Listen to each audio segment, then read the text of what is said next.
公司上市当天，妻子卸磨杀驴，要我把主管位置让给他的白月光。我不怒反笑，大方地将自己所有的股份一并转让给白月光，还不忘鼓励道：以后公司就交给你了，好好努力。一时间，在场的所有同事都觉得我疯了，可只有我知道，公司资金链即将断裂，妻子就要面临公司破产和巨额债务。大家好，开始今天的分享之前，希望你能给人间烟火点个订阅，我将会分享更多优质的内容。南行，你的汇报做得可真好，昨天的合作会谈上多亏了你。只见夏清源亲昵地拍了拍谢南行的手背，半个身子都要靠在他怀里。此言一出，围坐在会议桌旁的同事们立马也跟着附和。是啊，那个方案做得相当出彩，合作人看了都赞不绝口。小谢太厉害了，刚进公司就拿下这么一大单。正当他们夸得起劲的时候，转头便看到我板着脸迈进了会议室。带头拍马屁的几个人尴尬地低下了头，因为我才是夏清源的正牌老公，而他们口中提到的方案也是我的。我想起昨天车开到半路时，夏清源说有重要的文件没带，让我单独回去拿。我找了半天都没有，他又说落在公司了。那时我已赶不上合作会谈，夏清源让我把方案发他，说自己上去做汇报。没想到夏清源却把我的方案给了谢南行，让他坐享其成。可夏清源看到我进来后，脸上没有丝毫的慌张。我正欲开口讨个说法，他已经先一步站起身，斜睨着我道：周崇，你来得正好，我命令你让出部门主管的位置给南航。听着夏清源冷冰冰的话语，我不禁脚步一顿。可对于他的决定，我却并不觉得意外。5年了，他终究还是放不下谢南行。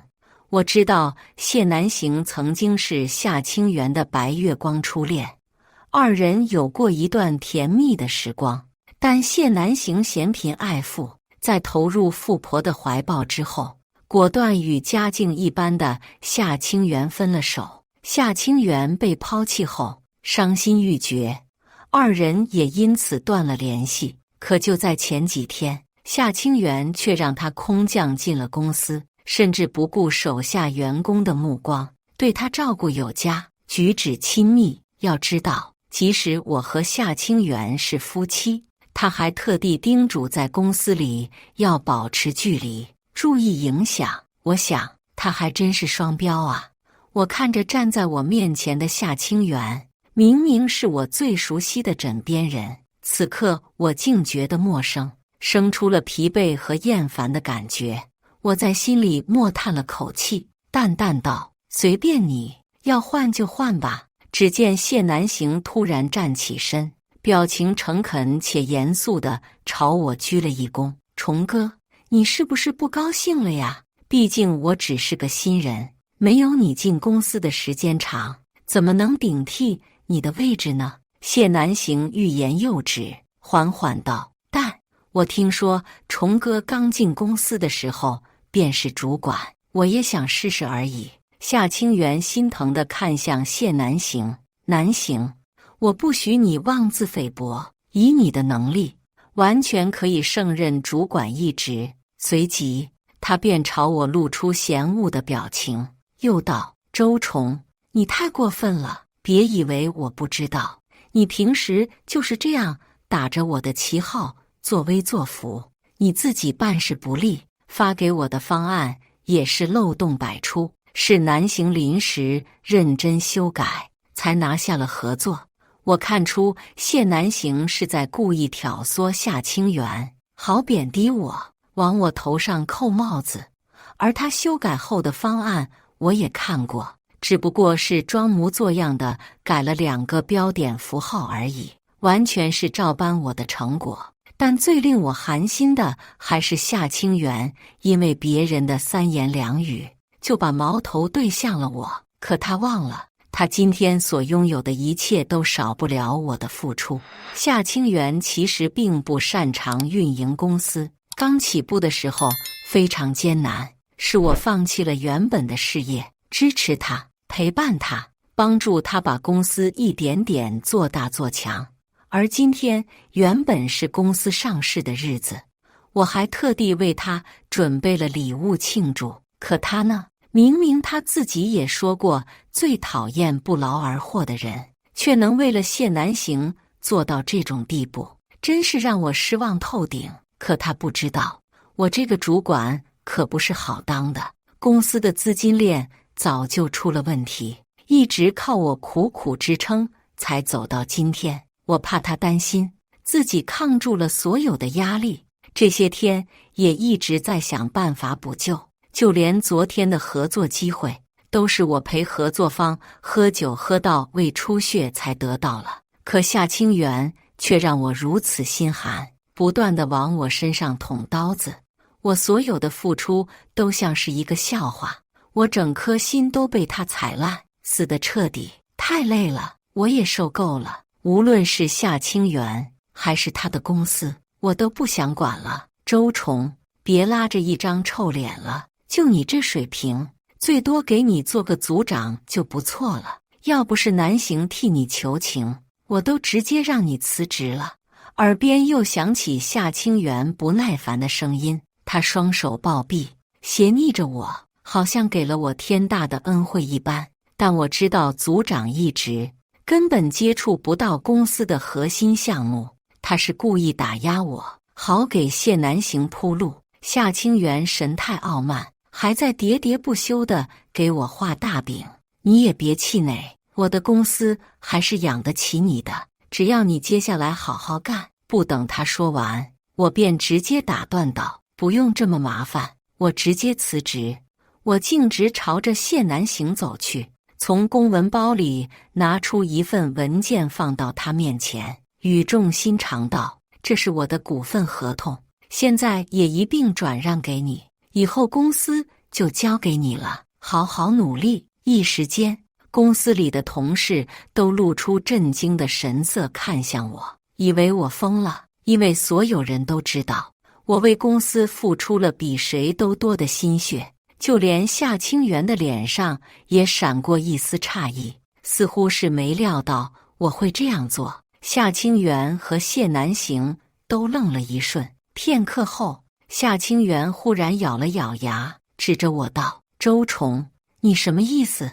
真是可笑，我竟然看出他生气了。可这不是他想要的吗？将一切好处都给谢南行，让他不劳而获，一步登天。我摊开手道：没什么意思，我只是如你所愿罢了。夏清源皱眉看着我，似乎是想从我的脸上找出一丝端倪，但我举止得当，始终保持着大度的微笑。谢南行盯着桌子上的合同，露出贪婪的目光，嘴上却道：这样做是不是不太好啊？言罢，又摆出一副假惺惺的样子，对我道：崇哥，你不会是还在生气，说的气话吧？这股份我不能要。谢南行嘴上这么说，可脸上的得意和挑衅却怎么也掩盖不住。我不怒反笑，暗讽道：我怎么会生气呢？公司招了个你这样的人才，我高兴还来不及呢。夏清源对着我轻嗤：周崇，这可是你自己不要的，没人逼你。说着还拿手拍了拍谢南行的肩膀，宽慰道：南行，给你就拿着，这些都是你应得的。谢南行激动地点了点头，嘴巴都快咧到耳朵根了。若是以前看到夏清源对别人如此上心，我早就会冲上去理论了，但现在我内心竟然一点起伏都没有。或许是因为我对他攒够了失望吧，毕竟这已经不是夏清源第一次因为谢南行而伤害我了。我想起谢南行半个月前从国外回来，而夏清源也是从那时起经常看不到人影。有一天晚上，他突然出去，说是公司销售部出了问题。我不疑有他，还主动提出一起去看看。可他当时脸上却闪过一丝不自如，慌乱地说不用，自己去就可以的。我不放心，特地给销售部的负责人打电话，可负责人却说没有半点的问题，连买家都已经找好了。我原本以为夏清源是有什么难言之隐，便没有多问，却无意中看到他车子的副驾驶上落了一件男人的外套。夏清源只说是合作方的，在他的时候忘拿了，下次还回去。但那件外套和谢南行今天穿的一模一样，原来一切都有迹可循。从夏清源选择撒谎的那一刻起，我们之间就已经出现了裂痕，再也不可能回到从前了。夏清源忽然敲了敲桌子，把我的思绪拉了回来。只见他高兴地宣布道：为了庆祝公司上市，今天提前下班，我已经在附近的餐厅订好了位置，大家好好放松一下。话音刚落，办公室里便响起了欢呼声，仿佛刚刚的事只是一个小插曲。夏清源清了清嗓子，微扬起下巴，别扭地对我道：周虫，你也收拾一下，一起去聚餐吧。我想起，因为以前为了公司，我都会加班到很晚，聚餐这种事从来没有我的份，他也从来没叫上我过。我看出来，他这是因为我把股份都让了出来，有一丝的过意不去。但看到夏清源一副高高在上的样子，如同施舍一般，不禁让我觉得反胃。我冷冷道：你们去吧，我不去了。夏清源攥紧了双手，怒不可遏道：给你台阶就下，装什么高冷？周虫，我都亲自邀请你了，别不识抬举。谢南行赶忙站出来，拦在我们中间道：虫哥，是不是因为我也要参加，让你觉得不舒服了？要是这样，我还是不去了吧。虽然我很期待今天和大家一起，算了。夏清源拉住他的手：南行，说什么傻话呢？你可是公司的大功臣，一定要来。夏清源对我冷笑一声，道：至于你爱来不来，我看都没看他两一眼，提起包直接走人。身后传来夏清源的怒吼，我都假装没有听见。从公司出来，我深呼吸了一口气，漫无目的地沿着路边走着，不知不觉间，我竟走到了小时候待过的那家孤儿院前。可现在的孤儿院早已关闭，杂草丛生，就像我和夏清源的感情一样，荒芜贫瘠，看不到一点希望。这一刻，我忽然想起与他初见时的场景。那是大一的时候，学校组织了一场登山活动，同学们都是结伴而行，热热闹闹地说着话，只有我独自一人坐在山顶的草坪上。因为从小在孤儿院长大，我性格孤僻，害怕与人交流。是夏清源注意到了我，主动过来搭话。他在我身旁坐下，鼓励我走出自己的小圈子。我木讷地摇了摇头，指着远山道：我做不到，我就像是面前的这座山，习惯了沉默与孤独，四周是群山环绕，我走不出去的。夏清源调皮地眨了眨眼，忽然让我仔细听周围的声音，问我听到了什么。风吹山谷，发出浑厚的低鸣声。我疑惑地看向他，道：风声。他摇了摇头，说：错，是山的声音。我不禁发笑，问他：山怎么会有声音呢？夏清源严肃道：风本无声，拂过山峦才会发出声音。山可以勇敢一点，你也可以让世界听到你的声音。夏清源站起身，朝我伸出手，脸上挂着明媚的笑容。山不来见我，我自去见山，让我成为你的第一个朋友吧。我愣神地看着他，这是第一次有人如此关心我，还愿意和我做朋友。山风又从耳边拂过，我的心跳也在加速。一瞬间，我觉得夏清源就像是这肆意的风，而我这样死板的山也会为他哗然。我握住他的手，好像握住了全世界。从那时起，夏清源时时刻刻鼓励着我，我也在他的帮助下变得开朗，越来越优秀，交到了许多新的朋友。明明夏清源曾经也是一个温柔善良的人，我们也有过珍贵的回忆。可自从谢南行再次出现以后，他就像变了一个人一样，视线总不自觉地跟随着谢南行，做什么事情都会变得心不在焉。想到这里，我不禁叹了口气，罢了，夏清源的心不在我这，我怎么捂都捂不热的。我已经想开，我们之间应该做个了断了。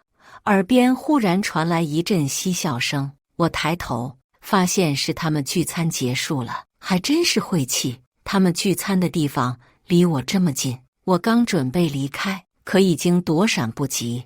公司里眼尖的同事招呼我道：“周主管，夏总喝醉了，我们还急着回家，你能不能过来扶他一下？”说话的两个女同事是我的直系下属，平时工作很负责，而且现在还礼貌地称呼我为主管。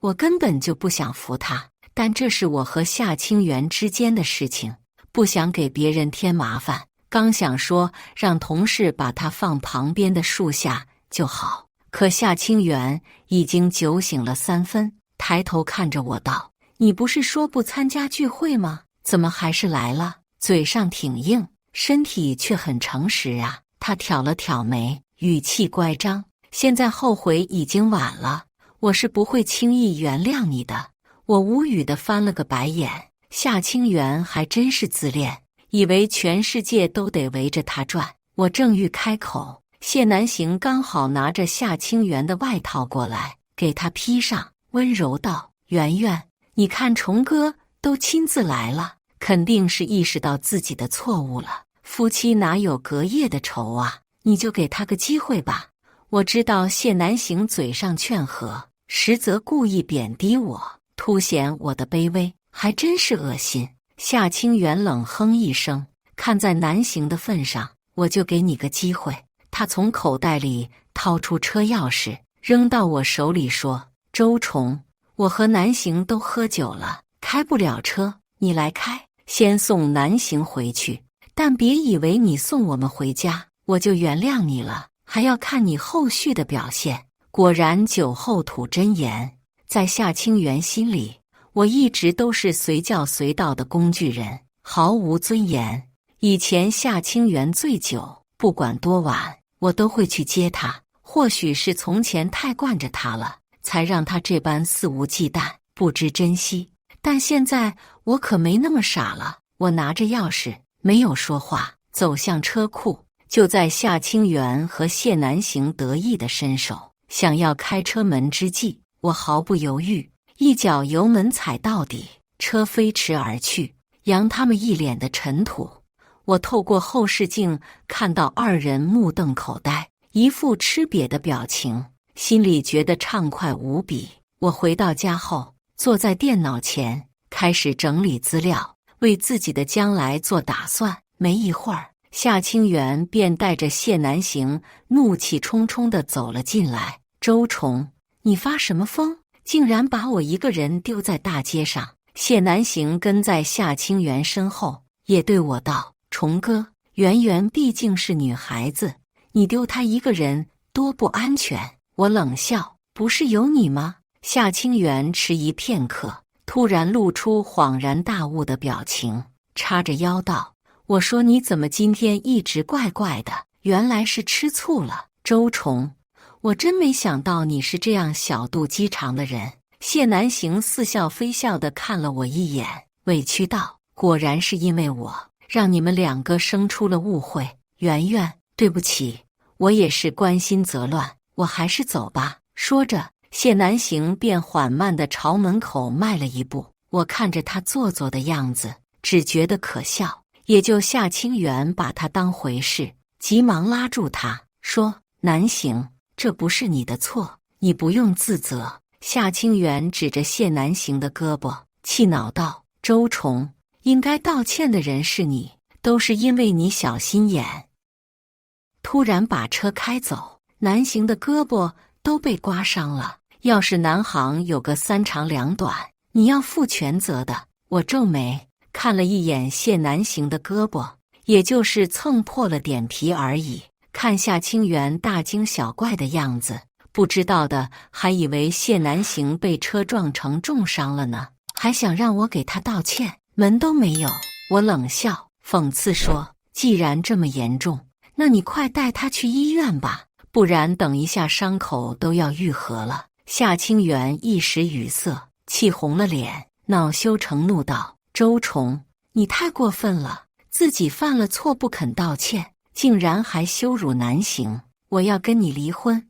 我想起只要我们一吵架，他就提离婚，他以为这样做可以拴住我，殊不知每一次都是在伤害我，将我越推越远。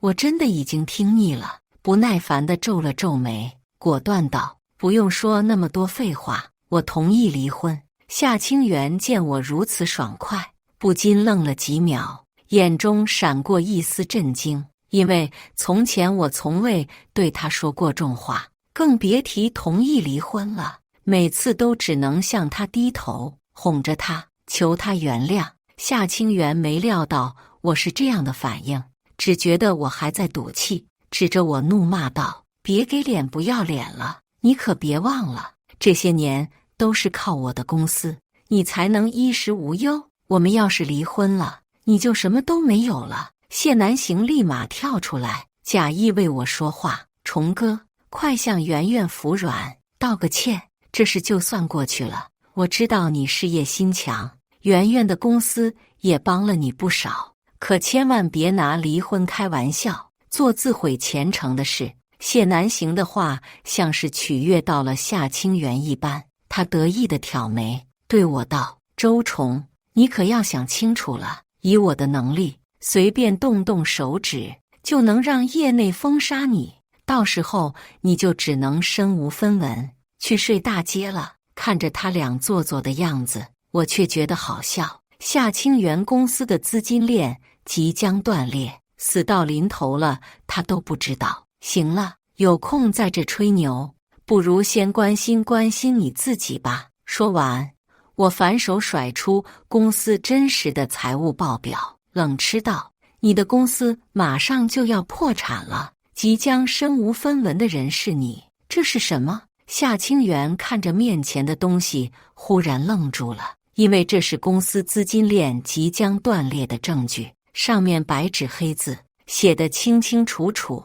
谢南行脸上闪过一丝的不自然，他掩饰了过去，换上一副楚楚可怜的表情，仿佛下一秒就要落泪。崇哥，你就算是在讨厌我，也不能这样污蔑我呀。听谢南行这样说，夏清源皱起眉，摇了摇头，道：不可能的，周崇，这份表一定是你伪造的，对不对？我拿到的财务报表数据明明显示公司资金雄厚，是绝对不会出问题的，你竟然因为嫉妒南行，用这种方式来挑拨我的关系。说着，夏清源便将手中的财务报表一把撕碎，扔到了垃圾桶了。我记起，因为夏清源很器重谢南行，就连重要的财务报表最近也交给了他。但谢南行就是一个花架子，根本就不会做这些，都是随便找来的数据，只为了哄夏清源开心，说公司在他的带领下前途一片光明。夏清源毫不怀疑，到现在都还沉浸在谢南行为他编织的美梦当中呢，不知道美梦成空后他能不能受得住。我无所谓地笑了笑，不信拉倒，反正和我没关系了。夏清源还想开口说些什么，这一次我直接先发制人，走他的路，让他无路可走。我来到打印机旁，拿出新鲜热乎的离婚协议书，拍在书桌上，来，签了，谢像和事佬一样。又给我使眼色，道：“虫哥，我都说了，让你别冲动，你怎么就是不听呢？”夏清源拿手指着我，气道：“行啊，周虫，你有种，签就签，谁怕谁呀？”说着，夏清源便随手从笔筒里抽出一支笔。谢南行见状，忙摁住他的手，劝阻道：“圆圆，毕竟夫妻一场，你也别冲动啊！”还不忘回头对我道：“虫哥，别站着了，快劝劝圆圆啊！”我看着两人拉扯了半天，3个字的名字，硬是一个笔画都没写上去，戏份还真多，而且还演得很拙劣。我忽然道：“等一下！”闻言，夏清源立马丢开手中的笔，谢南行都跟着松了一口气。夏清源又得意起来，眉飞色舞地看着我道：“怎么后悔了，周虫？我还以为你有多硬气，也不过如此。”我没有理会他说了什么，只是平静地又甩了他一份辞职报告过去，补充道：“差点忘了，这个也给你，还有记得把工资结一下，省得我去告你。”夏清源和谢南行脸上的表情一下变得十分精彩，青一阵白一阵的，而他们在此刻才真正意识到，我不是在同他们开玩笑。谢南行显然也急眼了，因为我一直为公司买命，他才能一边享受着我的劳动成果，一边又用夏清源挑衅贬低我。不管是我辞职还是离婚，对他而言都没有半点好处。谢南行擦了擦额头上的汗，劝阻道：“虫哥，快点把这2样东西都收起来吧，别做让自己后悔的事情。你自己好好想想，离开圆圆和他的公司，你以后怎么办呢？”我不悦地皱了皱眉，谢南行真是一如既往的恶心，还在明里暗里地说我吃软饭，可真正毫无用处。吃软饭的是他自己，南行，别管他，这是他自己的选择。夏清源听了谢南行的话，也故意贬低我道：“周虫，我可把丑话说在前头，一旦我签了这个离婚协议书，我们便再无瓜葛。等你被这社会毒打得哭爹喊娘的时候，就算跪下来求我，我都不会看你一眼的。”我想起不知什么时候开始，夏清源总是这样给我洗脑，觉得我离开他一无是处，我的一切都是他给的。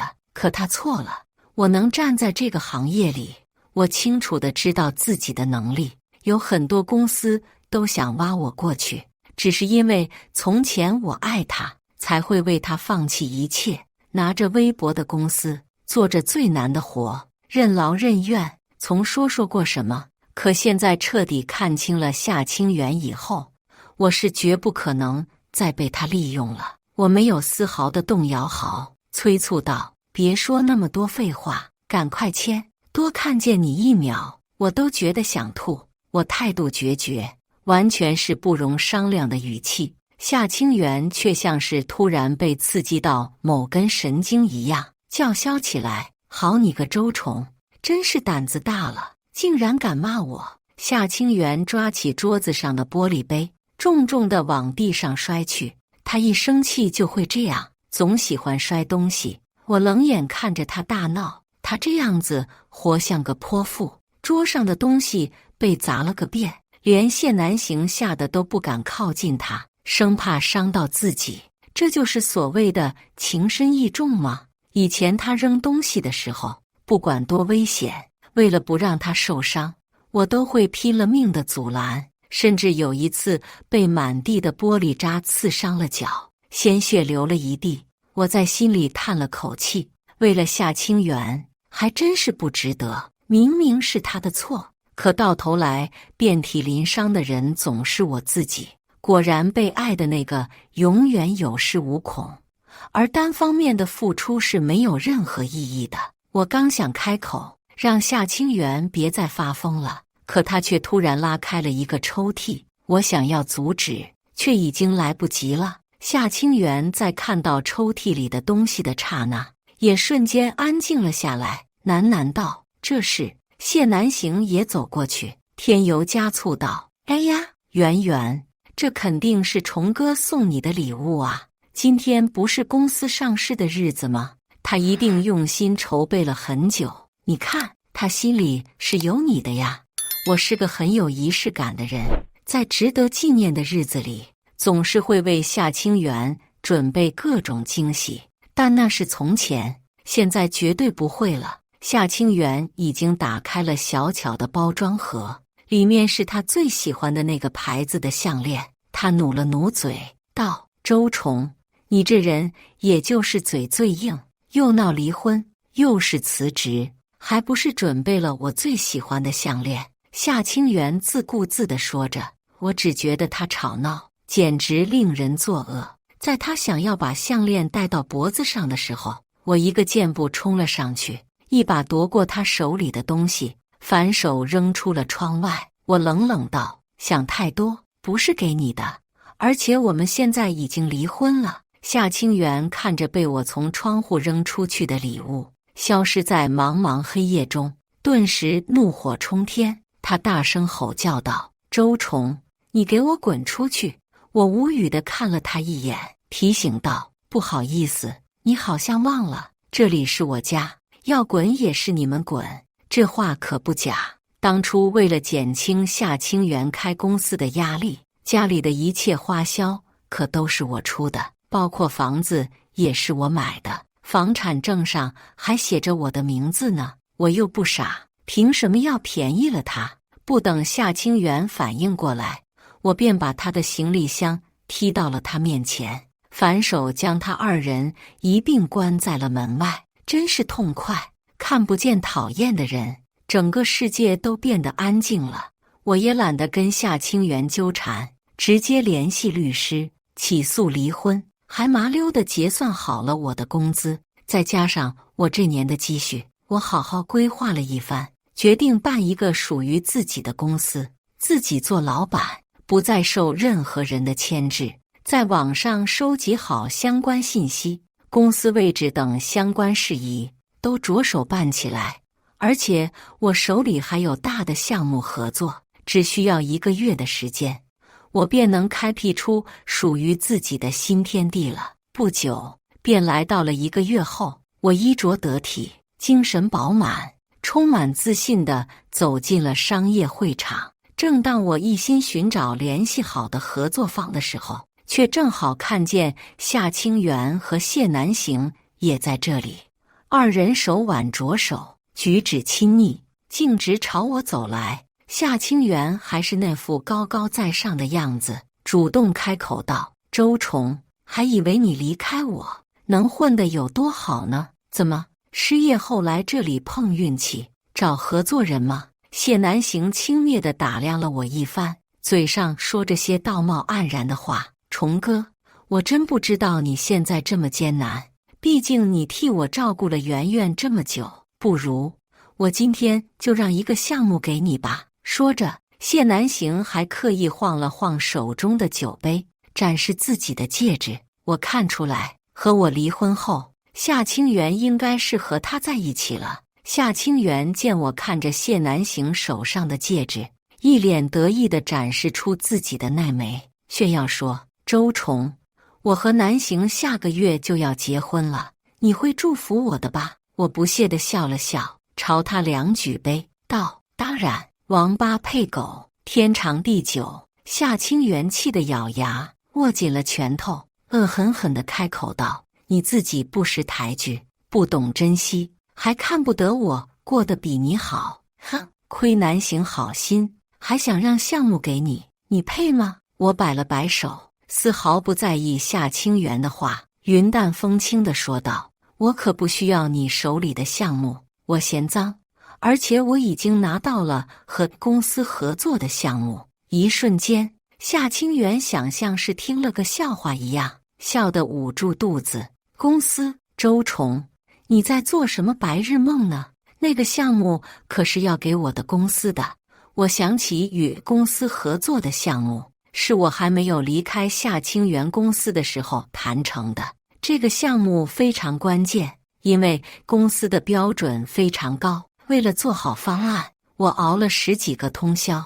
而当时谈这个合作，也是为了弥补夏清源公司的资金链即将断裂的风险。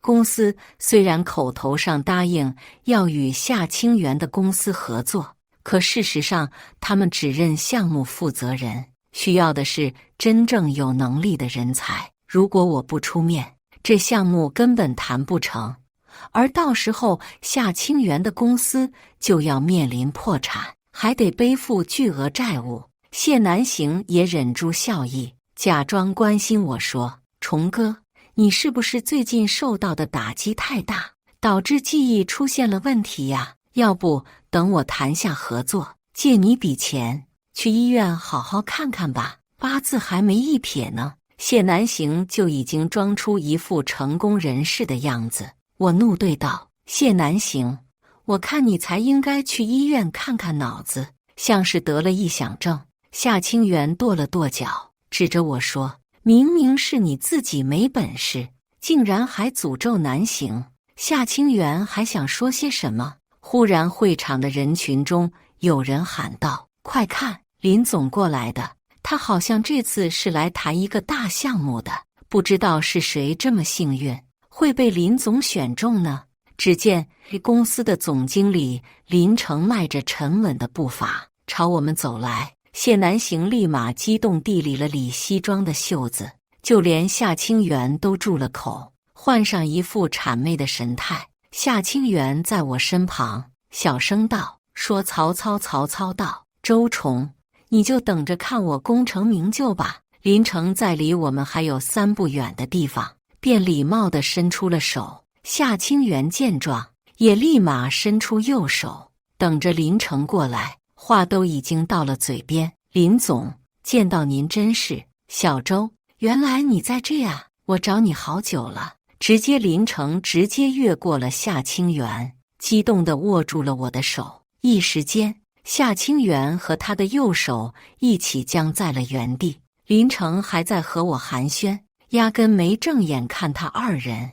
谢南行着急地强行加入我们的谈话中，对林成道：“林总，您是不是搞错了？要和您合作的是我呀。”林成微微转过头，看向谢南行的眼神中带着3分漫不经心。“你是谁？”林成比我还要年长10岁，在商业界闯荡多年，带着一股上位者的姿态。谢南行被他这眼神看得心里发怵，咽了咽嗓子，心虚道：“我是盛夏公司的谢南行。”谢南行，林成重复着这个名字，不悦地皱起眉，道：“没听说过，我只知道向我提交了最佳方案的是眼前这位，叫周崇。”说着，林成还向我笑了笑，眼中尽是惜才之意。夏清源连忙解释道：“林总，您有所不知，周崇已经被我开除了。”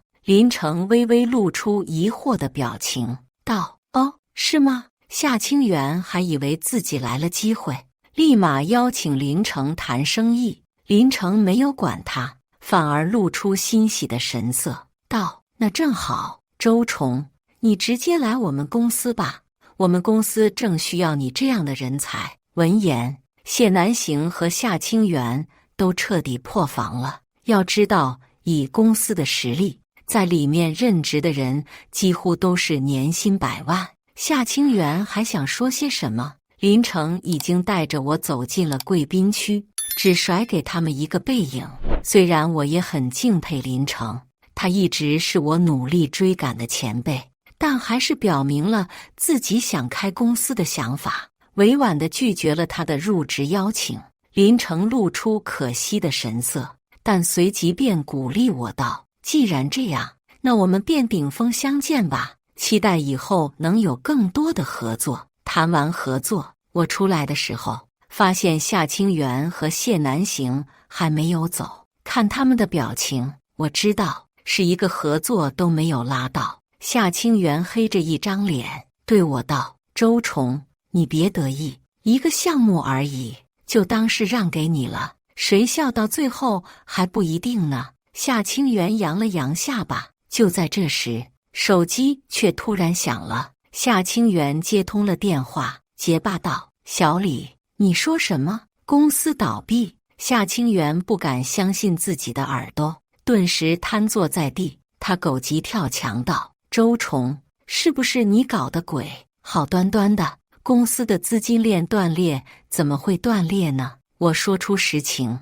叹了口气道：“我早就提醒过你了，是你自己不相信。”夏清源摇了摇头，拉住我的手道：“不会的，不会的，周崇，你救救我的公司好吗？把合作让给我吧。”我无情地甩开他的手，只是冷漠地看着他。夏清源气愤道：“周崇，我没想到你会这么无情。我的公司有的是人才，不帮就算，患难见真情。只要南行一直陪着我，我一定可以东山再起。”说着，还不忘看向谢南行。谢南行转了转眼珠，眼中闪过厌恶，表面还是答应着：“当然了，圆圆，我一定会陪着你的。”1周以后，夏清源的公司登上了业内新闻。谢南行见状不对，卷走钱跑了，加速了公司的破产。夏清源现在连工资都发不起了，他公司的员工也纷纷闹着要罢工，说他卸磨杀驴。我就是前车之鉴，不如趁着此次机会离开公司。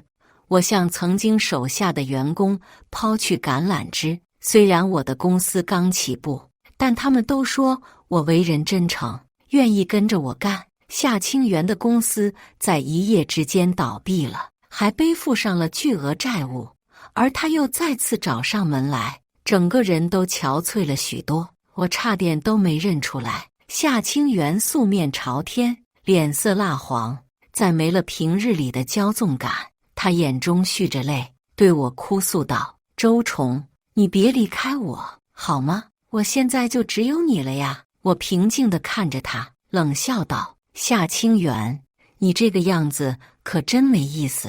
当初是谁说就算跪下哀求，也不会看一眼的？”夏清源想起自己曾经说过的话，表情瞬间变得难堪。他忙摆了摆手，道：“周崇，对不起，是我错了，债我会自己还的。我只求你能够陪在我身边，好吗？我知道，只有你才是真心对我的。”我说：“现在说这些已经没有任何意义了。”夏清源似乎还不死心，说起我们的曾经，试图打动我。“周崇，你当真不要我了吗？可我们从前是那样美好。大学的时候，你就经常在学业上帮助我。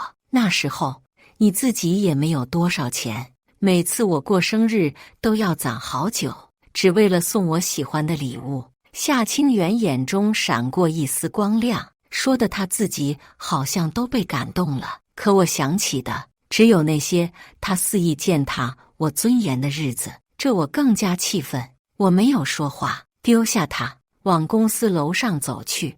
而从这一天开始，夏清源每天都来公司楼下，毫不顾忌地向我表达爱意，还给我送早饭。我已经不在乎了，随便他做什么，反正结果都不会改变。他激动地打开饭盒，献宝似的举到我面前：“周崇，这些都是我亲手做的，你就尝一口吧。”看着饭盒里颜色鲜艳的胡辣汤，我叹了口气道：“我有胃病，根本就不能吃辣，这些都是你喜欢的。夏清源，你根本就没有爱过我，你只爱你自己。”刹那间，饭盒落在了地上，汤汁也洒了一地。夏清源颤抖着手道：“对不起，是我记错了。”他手足无措地抬起头，却对上我冷冰冰的视线，他的目光也瞬间暗淡了下去，因为他自己也清楚，